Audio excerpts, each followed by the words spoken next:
আল্লাহুল্লাযী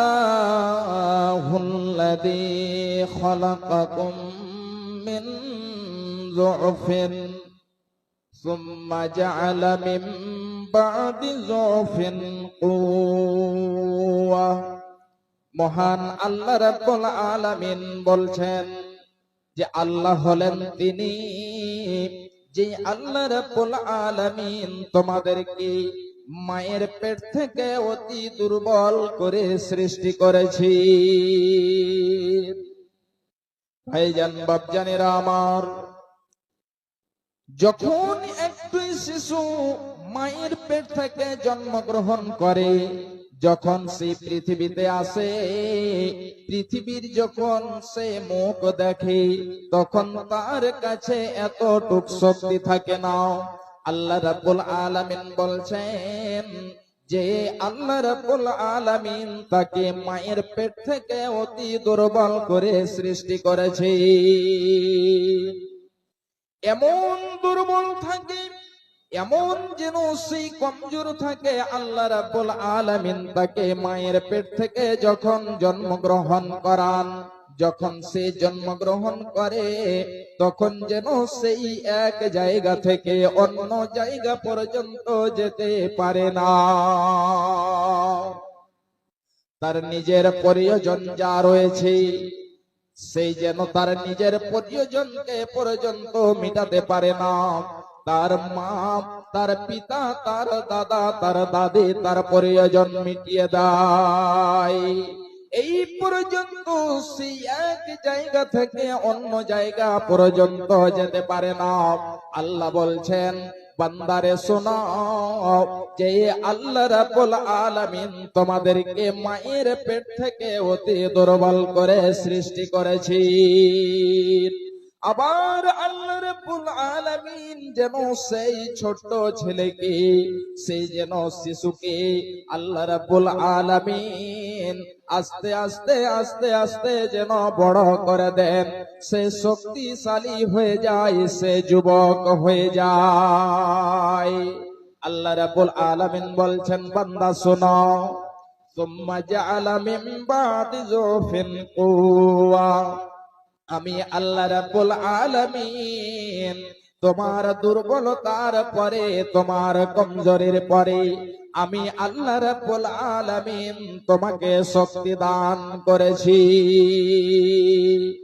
আল্লাহ রাব্বুল আলামিন তাকে শক্তি দান করে থাকেন। আস্তে আস্তে আস্তে আস্তে বড় হয়ে যায়, যুবক হয়ে যায়। এই যুবকের দ্বারাই মানুষের জীবনে সবচেয়ে বেশি পাপ হয় এই যৌবনকালে। যৌবনকালে যখন একজন ছেলে যুবক হয়ে যায়, তার যৌবনকালে সবচেয়ে বেশি পাপ হয়ে থাকে। আল্লাহ রাব্বুল আলামিন বলছেন, বান্দা আমি আল্লাহ রাব্বুল আলামিন তোমাকে সৃষ্টি করেছি, তোমাকে শক্তি দিয়েছি। এবারে আল্লাহ রাব্বুল আলামিন যেন আবার সেই শক্তিকে কেড়ে নেবে। ভাইজান বাপজানেরা আমার, আমার মা, আমার বোনেরা, খুব ভালো করে শুনুন। আল্লাহ রাব্বুল আলামিনের নবী বলছেন, এই যৌবন কালটা হলো অনেক দামি। কাল কিয়ামতের মাঠে আল্লাহর আরশের ছায়ার নিচে যে 7 জন স্থান পাবে, ওই 7 জনের মধ্যে আল্লাহ রাব্বুল আলামিনের নবী বলছেন, ওয়াসাবুন নাসাফি ইবাদাতিল্লাহ। যে 7 ব্যক্তিকে, যে 7 প্রকার লোককে আল্লাহ রাব্বুল আলামিন কিয়ামতের দিনে যখন কোনো ছায়া থাকবে না, আল্লাহ রাব্বুল আলামিন নিজের আরশে ছায়া তাদেরকে দেবেন। ওই ছায়ার মধ্যে যে 7টি লোক স্থান পাবে, তার মধ্যে একজন হলো সেই যুবক, যে যুবক তার যৌবন কালকে আল্লাহর ইবাদতে অতিবাহিত করবে। ভাইজান বাপজানেরা আমার, তাহলে এই যৌবন কালটাকে আল্লাহর ইবাদতে কাটাতে হবে। আজকে আমরা পৃথিবীর রং তামাশায়, পৃথিবীর মায়া মহাব্বতে আমরা যেন মস্তানিতে শেষ করে দিই, চুরিতে গুন্ডামিতে এমন করে আমাদের জীবনটাকে কাটাই। ভাইজান আমার মা, আমার বোনেরা, এবারে সেই কিয়ামতের দিনে আপনাকে প্রশ্নের উত্তর দিতে হবে যে আপনার যৌবন কালকে কিসে কাটিয়েছেন। আমি মানব হইয়া জন্ম লোভিয়া, আমি মমিন হইয়া জন্ম লোভিয়া, সমাজের করিলাম কি। আমি মানব হইয়া জন্ম লোভিয়া, সমাজের করিলাম কি। আমি খোদা না চিনিলাম, আমি আল্লাহ না চিনিলাম, রসুল না মানিলাম, মানব জন্মে করিলাম কি। আমি আল্লাহ না চিনিলাম, রসুল না মানিলাম, মানব জন্মে করিলাম কি। আমি মুমিন হইয়া জন্ম লোভিয়া, সমাজের করিলাম কি। আমার বাল্যকাল গেল হাসিতে খেলিতে, যৌবন কাল গেল রাসে। আমার বাল্যকাল গেল হাসিতে খেলিতে, যৌবন কাল গেল রাসে। আমি হালাল ছাড়িয়া হারাম খাইলাম, আমি হালাল ছাড়িয়া হারাম খাইলাম, দুনিয়া করিলাম খালে রে মন আমার, দুনিয়া করিলাম খালি। আমার একে পাকিবে দন্ত খসিবে, আমার একে পাকিবে দন্ত খসিবে, সম্বল হবে মরলাঠি। তখন পুত্র পরিজন সকলে বলিবে, তখন পুত্র পরিজন সকলে বলিবে, এজন জাল মরিলে বাঁচে রে মন আমার, এজন জাল মরিলে বাঁচে। আমি মানব হইয়া জন্ম লোভিয়া, সমাজের করিলাম কি। আমি মানব হইয়া জন্ম লোভিয়া, সমাজের করিলাম কি।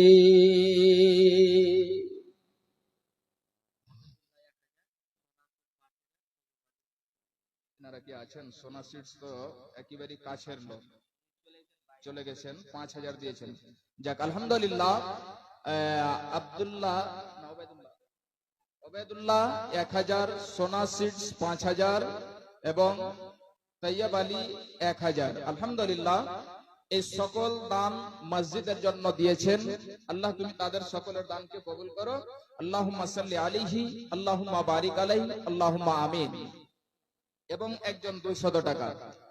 ভাইজান বলছিলাম যে এই যৌবন কালটা কত মূল্যবান। এই যৌবন কালে যদি আপনি আল্লাহর ইবাদতে আপনার যৌবন কালটাকে অতিবাহিত করতে পারেন, আল্লাহর আরশের নিচে ছায়া পাবেন। ভাইজান এই যৌবন কাল সম্পর্কে বিশ্ব নবী কি বলছেন? কাল কিয়ামতের মাঠে 5টি প্রশ্ন করা হবে। ভাইজান আমার মা, আমার বোনেরা খুব ভালো করে শুনুন। কাল কিয়ামতের মাঠে মানুষদেরকে একত্রিত করা হবে। এবারে তাদের কাছ থেকে হিসাব নেওয়া হবে, যতক্ষণ পর্যন্ত 5খানা প্রশ্ন না করা হবে অতক্ষণ পর্যন্ত তাদেরকে এক কদম হিলতে দেওয়া হবে না। এক কদম তাদেরকে নড়তে দেওয়া হবে না, তাদেরকে ছাড় দেওয়া হবে না। ভাইজান বাপজানেরা আমার, সেই 5খানা প্রশ্নের মধ্যে 1 নম্বর প্রশ্ন হবে আন উমরিহি ফিমা আফনা। কাল কিয়ামতের মাঠে জিজ্ঞাসা করা হবে, বান্দারে আমি তোমাকে 40 বছর 50 বছরে 100 200 বছর জীবন দিয়েছিলাম, তোমার এই জীবনটাকে কোথায় অতিবাহিত করেছ, কোথায় কাটিয়েছ? ভাইজান আমার, আমাদের জীবনটাকে আমরা এমনিতে অতিবাহিত করে খেলে আমরা যেন পৃথিবীর রং তামাশায় মোহে পড়ে গিয়ে আমাদের জীবনটাকে অতিবাহিত করে দিই।